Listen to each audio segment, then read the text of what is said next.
할렐루야. 우리 나라의 방역 지침은요, 교회에 있는 이 시간을 줄이라고, 이렇게 같이 모여 있는 시간을 줄일 수 있도록 노력해 달라는 그런 문자가 왔기 때문에 저도 오늘 설교를 한 1, 2분 정도는 짧게 하겠습니다. 그러니까 조금 빨리 끝나더라도 양해와 또 이해를 부탁을 드리겠습니다. 우리 퍼즐 해보셨습니까? 퍼즐 이렇게 뭐 100피스, 뭐 1000피스, 많게는 뭐 10,000피스 막 이런 퍼즐이요. 퍼즐을 이렇게 하려고 하면 이거를 처음에 저는 일단 퍼즐을 진짜 못 하거든요. 퍼즐만 못하는 게 아니라 그 애들 이렇게 네모나게 생겨가지고 막 밀고 이렇게 하면서 그림 맞추는 거 이런 것도 못 하고요. 한때는 제가 우리 병우 집사님 취미생활 저도 같이 한번 해보고 싶어가지고 그 뭐죠 그거요. 네, 숫자 이렇게 막 맞추는 거. 그러니까 같이 저는 하고 싶으니까 이해도 하고 싶고 같이 나누고 싶어서 이렇게 하면서 이해를 못 하겠더라고요. 왜 이걸 하실까? 처음에 3칸짜리 4칸짜리 사가지고 쉽더라고요. 3칸짜리 4칸짜리는 조그마한 게 있어요. 이 서점 가면 팔아요. 이렇게 해가지고 이렇게 하다가 이렇게 하면서 이해 안 하는 걸로. 네, 와 너무 막 머리 아프고 여기 거 맞추는 것 같으면 여기가 안 맞아서 막 제가 끝는 찢어서 버리 뿌고 막 하여튼 잘 못해요. 이런 건 저는 정말 못하거든요. 그래서 이거를 탁 갖다 부으면은 먼저 이렇게 큰 것이 제 가슴 속에 팍 옵니다. 이 압박감이. 그러니까 아이들이 사니까 이렇게 이제 와서 팍 부으면은 걱정과 한순간 연휴부터가 팍 되는 거예요. 그러니까 이걸 이제 하는 방법을 유튜브에 이제 찾아보고 막 해보니까 색깔별로 먼저 분류를 하고 뭐 설명서도 없어요. 뭐 애들 거는 뒤에 숫자라도 적혀 있는데 100피스, 200피스 가 보니까 그냥 그 거포지에 있는 그림 보고 이제 때려 맞추는 거예요. 그냥 보니까는 색깔별로 이렇게 맞춘 다음에 그다음에 모양은 뭐 테두리부터 모양을 이렇게 쭉쭉쭉 하여튼 뭐 설명이 잘 되어 있는데 절대로 못 하겠더라고요. 근데 그 방법은 그렇다는 거예요. 먼저는 색깔대로 맞춘 다음에 그다음에 이제 그 색깔대로 차곡차곡 퍼즐을 맞춰가는 거죠. 색깔을 분류하지 않으면 피스가 많아질수록 오히려 맞출 확률이 거의 없다고 보면 된대요. 일단 무조건 색깔별로 이렇게 해서 구역을 착착착착 지어야죠. 그다음에 퍼즐을 맞춥니다. 그다음에 이게 다 하고 나면은 이제 꼭 한두 개가 없는 게 있더라고요. 잊어먹었든지 없든지.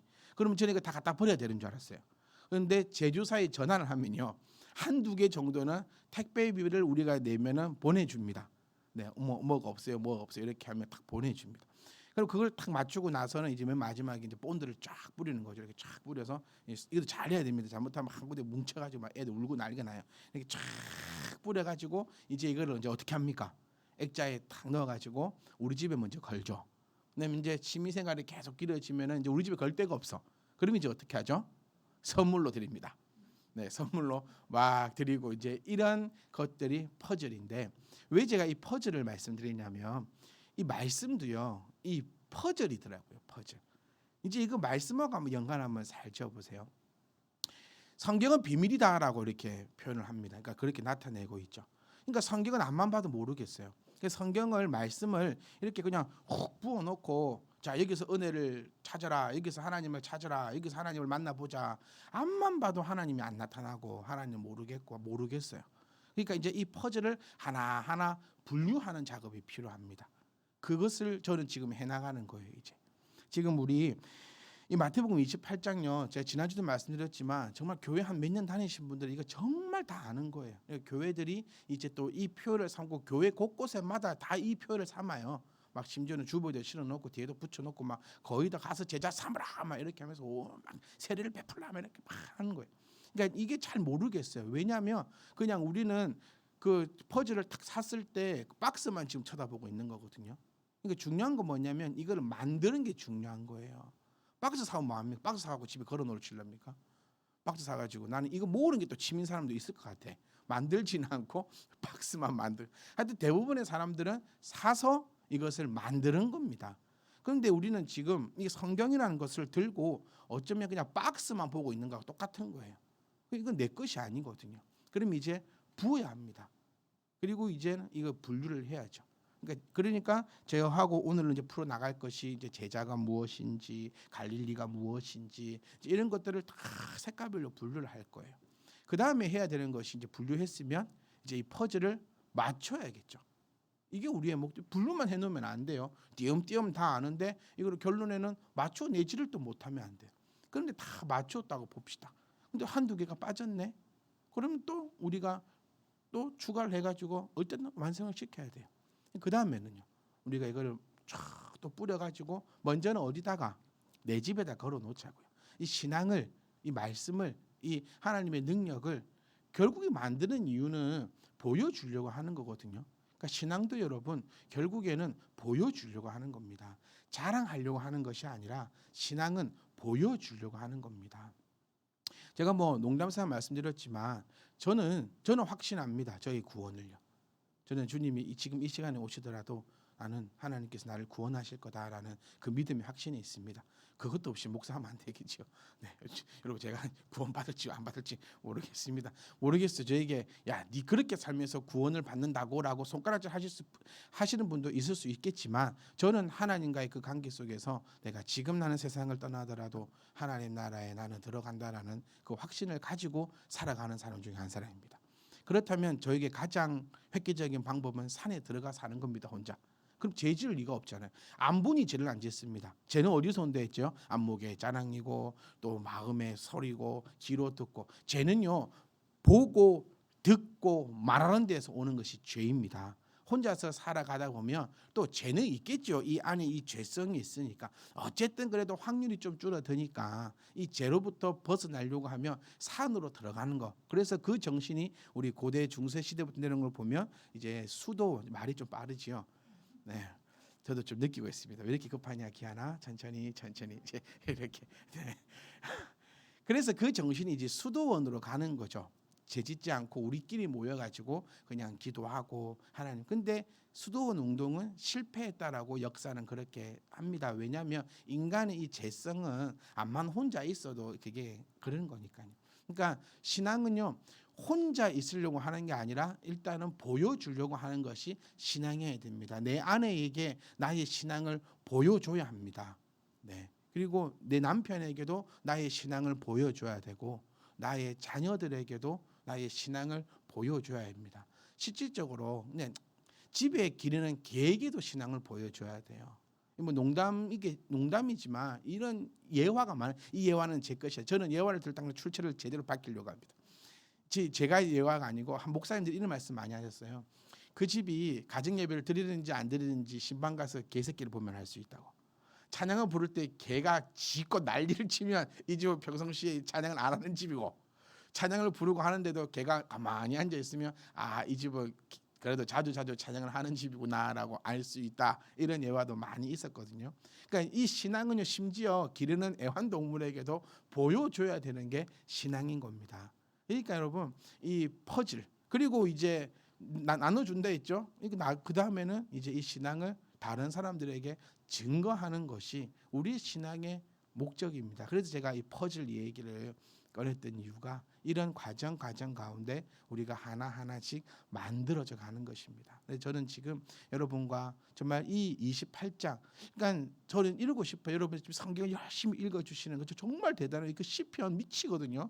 저도 읽고 해봤고 앞으로도 계속 해야 되지만 시편은 제가 해보니까 50편 정도까지가 재밌어요. 그 이후로 넘어가면 이제 다시 그렇죠. 그 말이 같잖아요. 다 그 말이 안 해도 될 것 같아. 이제 그만 좀 하면 될 것 같아요. 50편 이상 넘어가면 아니 왜 이걸 또 하지 이러면서 막 이렇게 힘들어지고 가는데, 어쨌든 우리는 설날에도 여러분 하트를 보내주시면서 정말 우리 대단하다 이제 이런 생각들을 가집니다. 어쨌든 이 성경을 하나하나 읽어가면서, 성경을 읽어가야 설교가 들립니다. 제가 목표로 삼는 게 이거다는 것을 결코 잊지 마세요. 성경을 내가 하루에 한 장 읽으면서 하나님을 만나버리겠다? 그거는 욕심이다, 여러분. 그렇게 만나면 제가 하나님께 너무 억울한 거예요. 여러분들이 하루에 성경 한 장 읽어가지고 하나님을 깊이 묵상해보고 하나님을 만나보고 하나님과 동행하고 살면은 저는 정말 억울해요. 네. 누구는 한 장만 읽어도 만나시고, 누구는 밤새도록 머물 거도 안 만나시는. 너무 그런 의도가 아니라 정말 이 내가 알고 있는 말씀이 강대상에서 선포가 될 때의 그 반가움은 이걸 만나 보신 분들만 할 수 있다. 그래서 지금 이 마태복음 28장 같은 경우에는 제가 조금 더 편안하게 접근할 수 있는 이유가요, 여러분들이 다 알고 있기 때문에. 그런데 뭐가 문제였느냐, 서두에 말씀드린 것처럼 퍼즐을 분류하고 있지 못했거나 어쩌면 분류만 해놓고 완성을 시키지 못하였기 때문에 이것을 보여줄 수가 없다라는 거죠. 저희 집에도요 퍼즐이 지금 1년 된 퍼즐이 있습니다.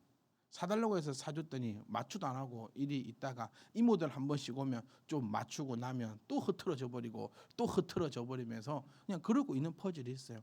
그걸 보면서 정말 우리 신앙과 똑같은 것 같아. 조금 분류했다가도 좀 시간 지나면 또 흐트러져 버리고 또 좀 맞출까 싶은데 흐트러 버리고. 그래서 이 퍼즐의 완성은 언제냐면 본드 부어서 액자에 넣어서 걸어야지만 완성인 거예요. 네. 선물 받으면 뭐합니까? 안 거는데. 희철아 네가 이모한테 준 액자 아직 안 걸고 있더라. 네. 선물 주면 뭐합니까? 안 거는데. 이게 요거까지예요. 딱 받아서 걸어야지 완성인 것처럼 신앙도요. 딱 퍼즐을 만들어서 됐다 아니에요. 본드 붙였다 아니에요. 액자에 넣었다 아니에요. 넣어서 걸어야 돼요. 남한테 선물을 줘도 저는 확인까지 하려고요. 이제 걸었는가 안 걸었는가. 액자를 주면 걸으라는 거예요. 액자를 탁 걸어놓는 거. 이런 것들하고 우리 신앙이 똑같이 나아간다는 얘기입니다. 그래서 저는 이제 분류할 겁니다. 퍼즐을 우리가 해가지고 퍼즐이 딱 맞춰졌을 때의 그 쾌감, 그리고 그것을 내 방에 딱 걸었을 때의 그 흐뭇함, 그리고 나면 뭐가 생기죠? 자신감이 생깁니다. 아하, 내가 또 한 개 더 사가지고 또 하나 만들 수 있겠다는 자신감이 생기고, 또 이 자신감이 생기면 이제 나눠주고 싶어요. 왜 우리가 복음을 전하지 못할까? 왜 우리가 전도를 하지 못할까? 생각해 보면요, 자신감이 없어서 그래요. 네, 자신감이 없어서. 자신감을 가지려면 퍼즐이 완성되어야 한다는 사실을 우리가 기억해 보셔야 합니다. 그래서 이 말씀을 이제 우리가 맞춰보자고요. 퍼즐을 분류하고 쌍을 맞췄을 때 그 쾌감. 여러분 기대되십니까? 네, 기대를 좀 가지시고 같이 좀 맞춰가고 좀 맞춰갔으면 좋겠습니다. 11 제자입니다. 그리고 갈릴리가 사랑이라고 말씀드렸습니다. 그리고 예수가 지시하신 산에 이르렀는데 그곳이 어디인 줄은 모르겠다라는 거죠. 여기서 또 우리가 퍼즐 하나를 찾아야 됩니다. 왜 11 제자가 갈릴리에 모이는 것, 왜 예루살렘에 모이지 못하고 갈릴리에 모였을까? 이 11 제자인데. 그런데 이제 또 17절에 보면요, 예수를 배우고 경배하나 아직도 의심하는 사람들이 있더라라고 나타납니다. 우리 이미 아시는 분들도 계실 겁니다. 지금 17절에 나오는 이 제자는 11 제자만을 나타내고 있지 않다라는 것입니다. 그 몇 명이라고 성경은 표현하고 있죠? 제가 여쭤본 겁니다, 여러분. 몇 명이라고 표현되고 있죠? 고린도전서 15장 6절을 봐야 돼요. 암만 마태복음 봐도 안 나와요, 몇 절인지. 네. 그 또 퍼즐 하나가 고린도전서에 있으니 그 후에 500여 형제에게 일시에 보여졌다라고 표현하고 있습니다. 그러니까 이 퍼즐을 또 한번 우리가 다 가지고 와 보면 지금 17절에 나오고 있는 이 제자는 500여 명 정도가 되는 것입니다. 그러니까 제자라고 얘기했을 때 우리는 11명만이 아니다라는 것을 기억하셔야 돼요. 그러니까 이 11명, 12명은 좀 특별한 제자지요. 그러니까 엄밀히 따지면 예수님의 제자는 12명인데 예수님을 따라다녔던 사람은 이 12명만이 아니고, 그러니까 가룟 유다가 사라졌을 때 마띠아를 추첨을 뽑아서 바로 이렇게 제자로 합류시킬 수 있었던 것은 이미 그 사람들도 제자와 동일하게 그렇게 놓여져 있었다라는 겁니다. 그러니까 제가 또 조금 이따 함께 나눌 것을, 그러면 이 12명의 제자와 500에서 12명을 빼면 488명인가요? 네, 그 사람들하고 차이점에 대해서도 한번 살펴보겠습니다. 하여튼 일단 17절에 나오는 예수를 배우고 경배를 했는데 아직 의심하는 사람들은 11명의 제자 가운데 있는 것이 아니라 이 500여 명의 사람들 가운데 아직도 의심하는 사람들이 있었다라는 것을 우리가 배경으로 먼저 한 개 깔고 그렇게 가야 합니다. 그럼 여기서 또 의심하는 자는 과연 누구일까라는 것을 우리가 기억해 보셔야 돼요. 여기서 말하는 이 500여 명은요, 암만 못해도 예수님 공생의 기간 동안에 계속해서 같이 다녔던 사람들입니다. 그러니까 상당한 거죠. 예수님이 한번 움직이실 때는 암만 못해도 500명 이상의 사람들이 항시 쫓아다녔던, 항상 같이 다녔던 사람입니다. 그 여중에 누구 이 중에 누가 있을까요? 누가도 있겠죠. 네, 이 중에 아마 누가도 있을 겁니다. 누가도 그렇게 따라다녔으니까. 근데 그런 이유로 우리가 살펴보시면 되는 겁니다. 그런데 왜 이 사람들은 의심했을까? 의심했던 사람들의 그 특징들이 있어요. 의심한 사람들의 그 특징들을 한번 쫙 모아보고 쫙 살펴보니까 어떤 사람이냐면 예수님의 부활하심을 보지는 못하고 듣기만 했던 사람들이 대부분 의심을 하는 겁니다. 이 얘기가 무슨 얘기냐? 예수님께서 부활을 하셨습니다. 그리고 예수님께서 많은 곳에서 많은 사람들을 만났어요. 그리고 11명의 제자는 다 만났습니다. 그리고 우리가 알고 있듯이 11 제자하고는 질문도 하고 답변도 받으며 쑤시 보고 싶다는 사람한테는 쑤서도 봐라 하고 또 밥도 같이 먹는. 여러분, 도마가 쑤서 봐야 되겠습니다라고 하는 거 하고 베드로고 하고 아침을 조반을 같이 먹은 거 하고는요 같은 의미라는 것을 우리가 기억하셔야 돼요. 왜 도마가 쑤셔 보고 싶다는 거죠? 그렇죠. 육신으로 완벽하게 부활했느냐 안 했느냐 그걸 의심한다는 거예요. 정말 저는 도마에게 감사합니다. 저도 이거 의심할 거거든요. 그러니까 이 시대는 지금 유령을 믿던 시대예요. 그러니까 예수님께서 물 위로 걸어오실 때 제자들이 뭐라 했습니까? 유령인지 모르게 두려워하는 거잖아요. 유령을 믿던 시대거든요. 그러니까 예수님이 쫙 나타났을 때 이게 유령일 수도 있으니까 도마가 만져보고 싶다는 거예요. 그러니까 만져보라 하니까 손가락 이렇게 만져보니까 만져져. 그러니까 팍 무릎을 꿇는 겁니다. 완벽한 부활이니까. 그리고 아침을 베드로와 함께 아침을 먹는 이유도 베드로가 아침을 요구하지 않았습니다, 여러분. 이것도 우리 퍼즐 한번 잘 생각해 보세요. 베드로가 와가지고 주님, 저거 아침 식사 한번 하시겠습니까? 이렇게 말 안 했어요. 주님께서 베드로에게 내가 시장하니 함께 조반을 먹자라고 말씀을 하십니다. 그러니까 저는 이게 놀라운 은혜입니다. 베드로도 의심하지 않았을까요? 그러니까 지가 찔러봤잖아. 지가 안 그러니까 먼저 하는 사람이 장땡인 거예요. 도마가 넣었는데 옆에서 베드로가 근데 주님 저도 한 번 넣어보면 안 되겠습니까? 이 말 참 하기 힘든 거거든요. 그러니까 먼저 하는 사람이 우리 큐티 모임을 하고 할 때도 발언도 누가 먼저 하는 사람이 좋은 거예요.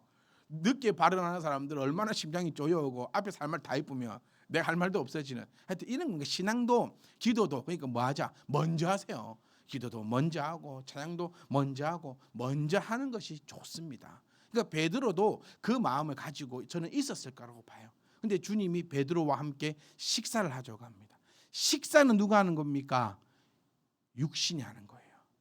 네. 그렇기 때문에 또 그 장면 또한 넣어 봅시다라고 하는 것과 일맥상통한 장면으로 보면 됩니다. 이런 여러 가지 장면을 통해서 예수님은 완벽하게 증거를 대셨고 보여주신 거죠. 나의 부활은 영적인 부활이 아니라 완벽한 육적인 부활이라는 것을, 그리고 너희 또한 나처럼 부활할 것이라는 것을 우리에게 보여주고 있는 그 장면이라는 거예요. 그리고 또한 신기한 장면이 있죠. 예수님은 장소를 우리말로 하면 순간이동을 하십니다. 부활하시고 난 후에는 갑자기 갈릴리에 보이셨다가 또 돌아보니까 우리 극적으로 표현해 보면요, 베드로하고 식사를 하다가 이렇게 하다가 톡 들어보니까 예수님이 안 계신 거예요. 그런데 한 1분 뒤에 예루살렘에 쫙 나타나셔서 또 거기에서 또 여러 가지 증거들을 보이시는, 이것은 무엇을 나타냅니까? 또 영적으로도 완벽함을. 그래서 예수님을 신성과 인성의 그 완벽함을 계속해서 나타내고 있으시다는 겁니다. 근데 여기서 이제 의심하는 자들과 의심하지 않는 자의 차이점은 이거예요. 그렇게 주님께서 부활하신 후 다니실 때에 예수님을 만난 자들은 의심하지 않고 예수님을 경배했습니다. 그런데 만나지는 못했고 듣긴 들었어. 주님이 부활하셨다라고. 그리고 이제 그 듣고 정보만 가지고 온 거죠. 예수님이 그때 지시하신 그곳에서 이제 승천하신대라는 그 소리를 듣고 온 것입니다. 그러니 그 사람들은 아직도 의심하는 사람이 있더라라고 이렇게 표현을 하고 있는 것입니다. 저는 이렇게 표현하고 싶어요, 여러분. 의심하는 자들은요, 첫 번째는 못 본 사람들은 의심합니다. 근데 다 같이 교회 안에 있다고, 다 같이 예수의 이름을 부른다고 다 같이 같다라는 것이 아닌 거죠.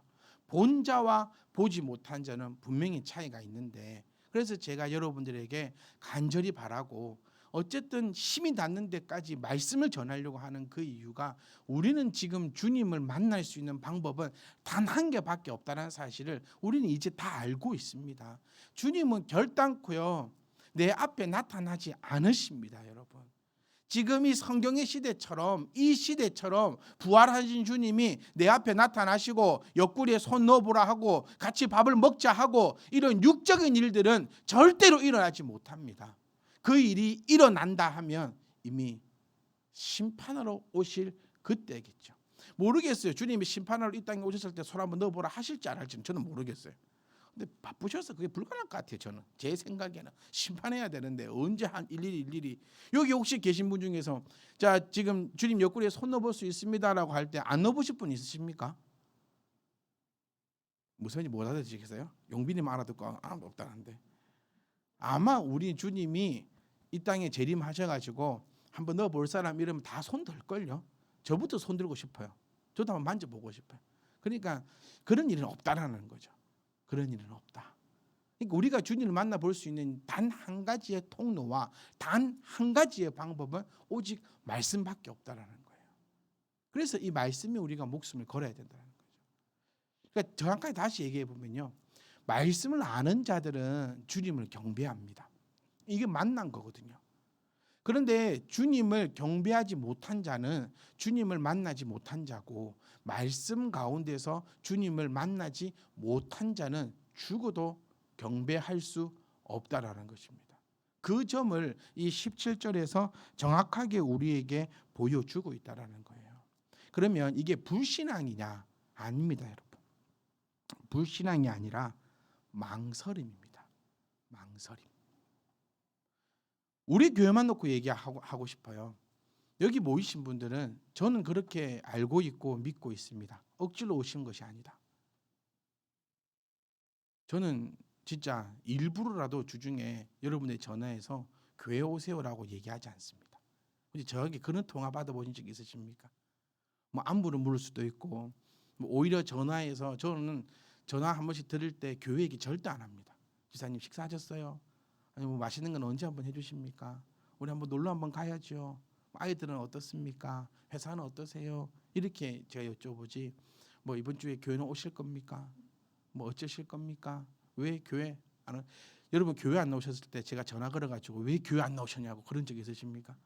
스스로 찔려서 교회 안 나오시면 제 전화가 뜨면 심장이 두근두근 거리시는 거지, 제가 그다 걸고 왜 안 나왔냐고 막 그런 적 저는 한 번도 없는 것 같아요. 진짜로. 저희 간사님들한테 저 항상 그 얘기합니다. 왜 교회 안 하냐고 묻지 마라.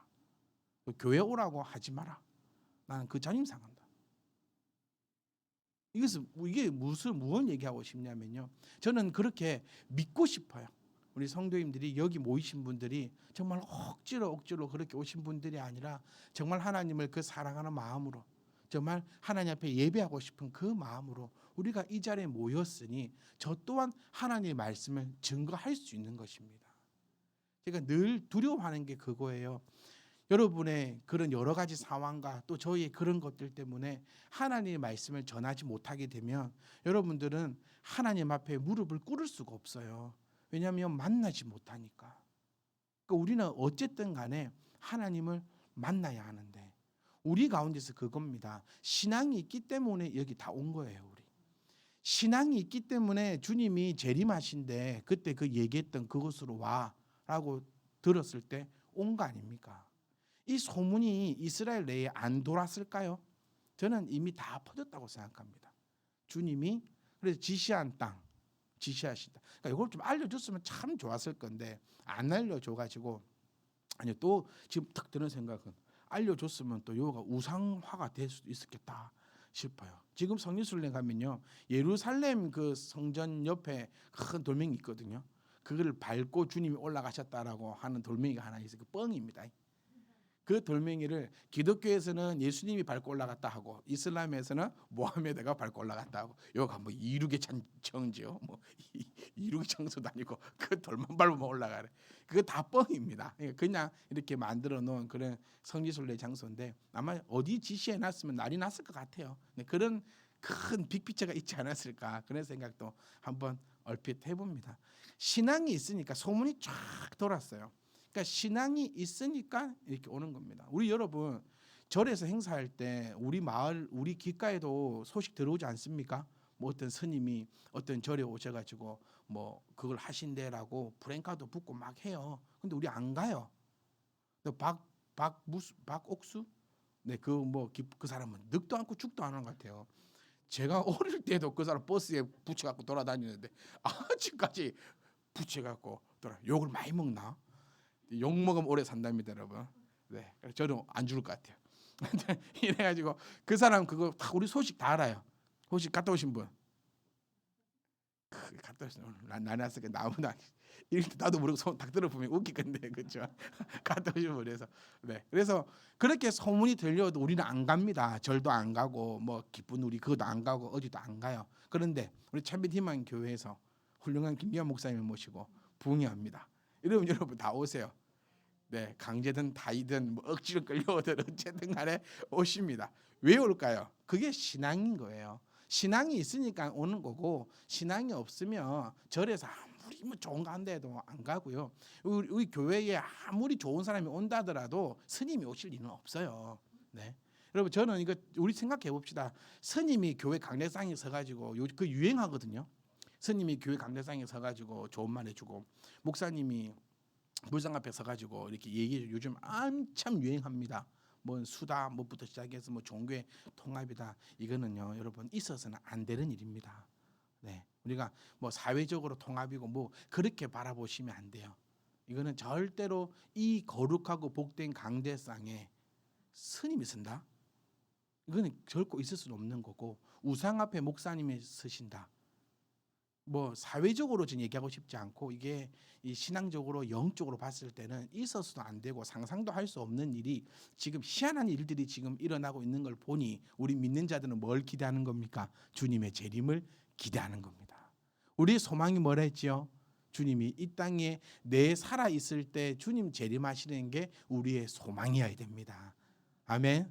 그러니까 이런 상황을 보면서 저는 또 기대하는 거죠. 아, 주님이 오실 날이 멀지 않았나 보다. 이런 소망을 우리가 품고 있는 거예요. 어쨌든 그렇게 소리를 듣고 가는 것은 다 신앙이 있기 때문이에요. 그러니까 우리는 이 장면을 보면서 어잉금 저 믿음도 없고 신앙도 없는 것들이 주님이 승천하심에도 불구하고 아직도 못 믿고 있고 부활하신 주님을 눈앞에 또 보고 있음에도 못 믿고 있는 저런 부신앙 같은 놈들 이렇게 표현하는 것은 잘못된 표현이라는 거예요. 신앙이 있으니까 모였어요. 신앙이 있으니까 우리가 기도를 하는 거고 신앙이 있으니까 이렇게 하는 겁니다. 그런데 뭐가 없느냐? 결단함이 없는 거예요. 망설임이 있는 거예요. 내 신앙을요 더 이상 자라나게 하지 못하는 것은 나의 망설임입니다. 주님. 나의 망설임. 그 어느 누구도 여러분들의 신앙을 뭐 어렵게 하거나 여러분들의 신앙을 뭐 병들게 하는 사람 없어요. 근데 항상 그 망설임이 항상 문제가 돼요. 주님 앞에 경배하지 못합니다. 왜요? 망설임 때문에. 내 눈앞에 있어도 망설임 때문에 할 수가 없는 거예요. 여러분들은 어떻습니까? 일단 우리가 한번 생각해보고 점검해볼 것은 내가 주님을 만났느냐라는 것입니다. 주님을 만나는 거는 수련회 가가지고 찬양 크게 부를 때 눈물 질질 짜고 콧물 질질 짜는 거 그거 주님 만나는 거 아니에요. 주님은 어떻게 나에게 오시느냐? 이 말씀을 통해서 오시는 건데 이 지금 말씀을 들을 때에 여러분들에게 주님이 다가오시는 거예요. 내가 말씀을 보고 말씀을 묵상하고 이 말씀을 내 마음에 담아두고 있을 때에 주님이 나에게 다가오시는 것이 바로 주님을 알고 있는 것입니다. 오늘 이 시간도 우리는 지금 주님을 알아가는 시간이에요. 주님을 만나는 시간입니다. 그러니 제발 좀 단차원적으로 내 눈앞에 턱 있으면 만난 거고 내 눈앞에 턱 없으면 안 만난 거고 그거 아니에요. 여러분 사랑이 눈에 보입니까? 사랑이. 눈에 안 보입니다, 여러분. 사랑이 이럴 수가 있냐? 사랑은 눈에 안 보입니다. 한 집사님이 저에게 예전에 그 말씀하셨어요. 목사님을 너무 사랑한다거나 목사님을 너무 띄우거나 목사님을 너무 최고라는 사람과 놀지 마세요. 그래서 저는 목사님을 최고라고 한 번도 얘기해 본 적이 없습니다. 그 말씀을 제가 대주셨어요. 그래서 가만히 생각해 보면 그 말이 맞는 것 같아요. 제가 왜 무슨 말씀을 드리고 싶냐면요, 사랑도 눈이 안 보여요. 그런데 여러분들은 그러면 제가 여러분을 안 사랑한다라고 말씀하시겠습니까? 저는 여러분들을 진짜 사랑합니다. 못 믿으시네. 네, 진짜 사랑합니다. 그 증거가 뭐냐면 제가 이 앞에 서 있는 거죠. 네, 제가 여러분을 사랑하기 때문에 밤새 머리를 쥐어짜며 하늘 말씀을 연구합니다. 저만 사랑 같으면 안 해요, 이제. 안 해도 될 것 같아요. 막 딱 어디 들어가가지고 죽으려면 기다리고 있으면 될까. 요즘 그 생각 참 많이 드는 거야. 땅굴 파고 들어가갖고 가만 누워 있는 거야. 죽을 때까지 막 하나님 나를 데려가소서, 나를 데려가소서. 이게 사랑이거든요. 여러분들을 사랑하기에 어떻게든 조금 더 쉽게, 어떻게든 조금 더, 어떻게든 다른 교회보다 훨씬 더, 저는 그 욕심이 있어요. 여러분들이 뭐 하나님을 택하신 거겠지만, 하나님을 택한 거지만, 그래도 또 참빛님만 교회를 택해서 우리가 모인 거 아닙니까? 또 더 좀 넓게 보면은 그래도 김기환 목사를 택해서 우리가 이 자리에 이렇게 모여 있는 거 아닙니까? 뭐 아닐 수도 있겠지만, 하여튼 저는 그 마음이 있어요. 그래서 다른 교회 그 어떤 목사님들보다 더 좋은 설교하고 싶어요. 좀 더 유익했으면 좋겠고, 정말 이곳에 생명이 있으면 좋겠고, 정말 어디를 가서든지 간에 꿀리지 않는 그런 거 있잖아요. 막 어디 나가서도 내가 김기환 목사님을 내가 이거 이야기해도 여러분 꿀리지 않습니다. 어디 가셔서 내가 섬기고 내가 함께 지내생활하는 목사님은 김기환 목사님이야라고 얘기해도 어디 가서 안창피 좀 당하는, 저는 좀 그렇게 살아가고 싶어요. 그게 여러분을 사랑하는 저의 마음이거든요. 그래서 한 자라도 더 보려고 하고, 밤에 자다가도 일어나가지고 수정하고 지우고 또 첨가하고, 그런 모든 이유가 여러분을 사랑하기 때문인데, 여러분들은 그 사랑을 의심할 수도 있어요. 왜냐하면 이 사랑이라는 것이 안 보이잖아요. 네. 우리 목사님 이런 얘기 많죠. 우리 목사님은 나는 하나도 안 사랑하고 김지사만 사랑해가지고 맨날 저만 위해서 기도하고 내 기도는 안 하더라. 어찌합니까 여러분이? 봤습니까? 안 보이잖아요. 이제 제 속을 딱 까가지고 딱 보여줄 수 있으면은 여러분 다 우실 겁니다. 너무 그 사랑이 커가지고. 진짜인데 아무도 안 믿으신 게 그게 좀 또 안타깝고 아쉽기도 하지만, 네, 어쨌든 사랑은 보이지 않지만 우리는 다 믿고 있고 그렇게 사랑합니다. 누구든지 되지 간에 그 사랑을. 그런데 왜 주님은 항상 내 눈으로만 보기만 원하는지 모르겠어요. 그게 너무나 단차원적이고 너무나 안타까운 사실이라는 거예요. 요한복음 1장 1절 납니다. 태초에 말씀이 계셨고 이 말씀이 곧 하나님이시다. 그래서 내가 주님을 아직 못 만났다라고 되면 저를 많이 만나 주십시오. 주님을 못 만났다 싶으면 저를 만나 주시면 제가 죽을 때까지 제가 말씀을 알려드릴게요. 주님을 만나는 방법은 말씀입니다. 그래서 말씀과 함께 있는데 왜 우리가 함지 못하느냐 하면 항상 그 망설이 때문이다라는 사실을 우리가 좀 기억하셔야 돼요. 그래서 여러분 망설이지 마십시오. 먼저는 주님을 만나야 됩니다. 말씀을 통해서 주님을 만나야 됩니다.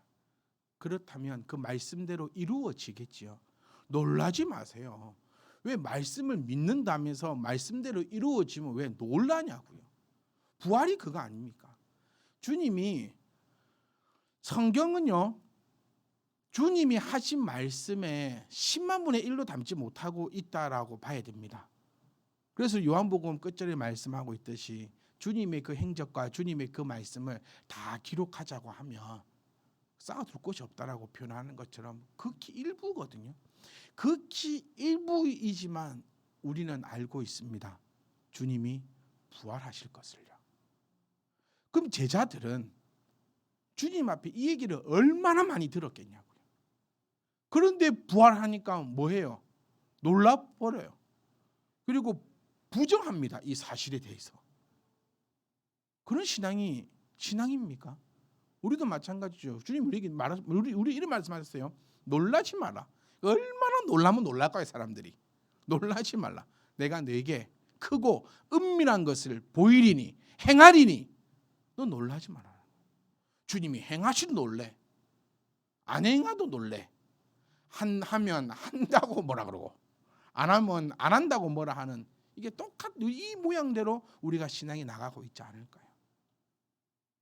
주님이 부활하신다 했는데 부활한 게 뭐가 놀랄 일입니까, 여러분? 주님이 부활하신다 했잖아요. 그런데 부활하니까 놀래서 망설여 버리는 거예요. 말씀을 알고 있는 사랑하는 성도 여러분이요. 아니요. 예수님을 만났다면 망설일 이유가 없는 겁니다. 내가 만약에 망설인다. 그러면 주님을 아직 내가 만나지 못했음을 우리가 인지해야 돼요. 내가 기도를 망설인다. 내가 예배함을 망설인다. 내가 전도함을 망설인다. 내가 헌금함을 망설인다. 내가 뭔가를 망설인다. 그러면 내가 주님을 귀로만 듣는 사람이에요. 귀로만 듣는 것과 만난 것은 확실히 차이 납니다. 오기는 오죠. 그런데 결과물이 완전히 달라버리는 거예요. 한 주간 여러분 이제 멋진 신앙의 삶으로 나아가는 한 주간입니다. 여러분 스스로 또 나를 발견하십시오. 내가 주님을 만난 자인가 아니면 어디서 주워 들은 자인가. 이거 여러분들이 분명히 확인하시고 파악하셔야 됩니다. 모두가요 다 같이 가지는 못합니다. 500여 명이 모였습니다. 그리고 마가다락방에 모인 사람은 120여 명입니다. 뭐 각자 여러 가지 이유로 했겠죠. 다 같이 가지는 못하더라고요. 우리는 기억해야 됩니다. 이제 2022년에 우리가 이 자리에서 함께 힘차게 외치고 있는 것이 나는 누구 편인가예요. 나는 누구의 편에 설 것인가. 나는 누구의 편에 설 것인가. 그리고 누가 갑인가. 하나님이 갑이어야 되지 내가 갑이어서는 안 된다. 그거 우리가 큰 두 줄기로 힘차게 나아가고 있습니다. 다 같이 가지는 못합니다. 너무나 안타까워요. 근데 저는 간절히 소원하는 것은 여러분들은 다 같이 갔으면 좋겠어요. 제가 이 고백 많이 하잖아요. 우리 참변희망교회가 100명이 되고 1000명이 되고 10,000명이 되고 뭐하냐고. 여러분이 그 자리에 없는데 그 무슨 소용이 있겠냐는 거예요. 다 같이 가지는 못합니다. 이게 너무나 가슴 아파요. 다 같이 가고 싶은데 다 같이 들었는데 다 같이 보았는데 다 같이 느꼈는데 다 같이 했는데 왜 어떤 자는 주님을 떠나갈까? 왜 어떤 자는 함께하지 못할까? 그것이 성령의 은혜임을 저는 고백합니다. 우리가 우리 된 것은 고백부터가 내가 나 된 것은 나의 능력과 나의 힘이 아니라 오직 성령님의 은혜임을 우리가 고백하니 우리가 그것을 가지고 나갈 수 있기를 원합니다. 목숨 걸어본 적 있습니까, 여러분? 신앙은 목숨 걸어야 됩니다. 걸어야 됩니다. 뭘 걸어본 적이 있습니까? 저희는 이번에 설날에 윷놀이를 참 많이 했어요. 하기 싫어 죽겠는데 앉아가지고 영혼 없이 던지고 있어요. 던지라는 게. 근데 저희는 항상 싸움이 나요. 뒤집어졌냐 바로 됐나. 윷놀이는 좀 애매해요. 이리 보면 뭐고 이리 보면 도잖아요. 그래서 이번에는 저희 가정에 이런 문화가 생겼습니다. 아빠가 목사니까 목사 걸고 심판 보라고. 거짓말 하면은 목사직 날아가는 거. 정확하게 누구보다도 정확하게 목사직을 걸고 심판을 보기로 그렇게 법을 정하고 애매할 때는 항상 제가 출동을 했습니다. 제가 바닥에 엎드려가지고 이게 이쪽으로 갔는지 이쪽으로 갔는지 뭘 걸고 목사 걸고 하니까 참 부담스럽더라고요. 이게 잘못했다가는 이게 이제 막 목사 못하게 될 뭐 우리 집에서 네가 목사를 하라 말아 할 건 아니지만은 어쨌든 내가 여기서 판단 잘못하면은 이게 그렇게 들리니까 정말 그 긴장감을 가지고 제가 올해는 윷놀이를 했던 것 같아요. 이걸 제가 생각하면서 야 우리도 이런 긴장감으로 신앙생활 하고 있는가 한번 살펴보는 그런 시간이 되었으면 좋겠다라는 생각을 많이 했어요. 목숨 걸어보셨습니까? 그러면 아마 이렇게 신앙생활 못할 겁니다. 긴장하고 애쓰고 살펴보고 저 이번 윷놀이 할 때 대충 그 뭐다 이렇게 안 했어요. 완전 엎드려 가지고 정확하게 자로 잰 듯이. 그럼 제가 한 게 생각난 게 뭐냐면 이런 어플이 안 했으면 좋겠다. 윷을 딱 비추면 이게 각도가 탁 나오면서 어느 쪽으로 더 기울었는지를 명확하게 해주는 이런 어플이 나오면은 이거 좀 만들어 봐봐 누가. 네. 이런 어플이 딱 나오면은 이 윷놀이 대박 치지 않을까 이럴 정도로 신중하게 제 접근했었거든요. 여러분, 우리는 하나님 편에 서기를 원합니다. 그리고 퍼즐을 우리가 맞춰가면서 완성해 나가고 또 그것을 내 집에 걸어놓고 또 남에게도 주고. 그래서 경배는 하나, 이 재밌는 표현이잖아요. 경배는 했어요. 네, 경배는 하나 아직도 의심하는 자들이 있다는 거예요. 저와 여러분은 어떤 자인지 이번 한 주간 살펴보셨으면 좋겠습니다. 경배는 다 합니다. 오히려 안 하면 이상하잖아요. 경배는 다 했는데 내 마음에 내가 의심하고 있는 자인지 아니면 온전히 하나님 앞에 경배하는 자인지 완전 달라지지요. 하나님 앞에 온전히 경배했던 자들은 다락방에 모였고 성령의 은혜로 그들의 인생이 완전히 바뀌어버렸고, 경배는 하나 아직 의심했던 자들은 그냥 뭐 소리 소문 없이 사라지는 거죠. 사랑하는 성도 여러분, 목숨 걸고 우리 이름을 걸고 뭐라도 하나 걸어보십시오. 뭐라도 하나 걸면 이 마음가짐이 달라집니다. 뭐라도 하나 걸고 주님 앞에 나아가서 우리 모두가 다 정말 예수를 배웠고 마음을 다해 경배하고 그를 통하여서 아름다운 열매가 맺는 그런 멋진 신앙이 되기를 주의 이름으로 축복합니다.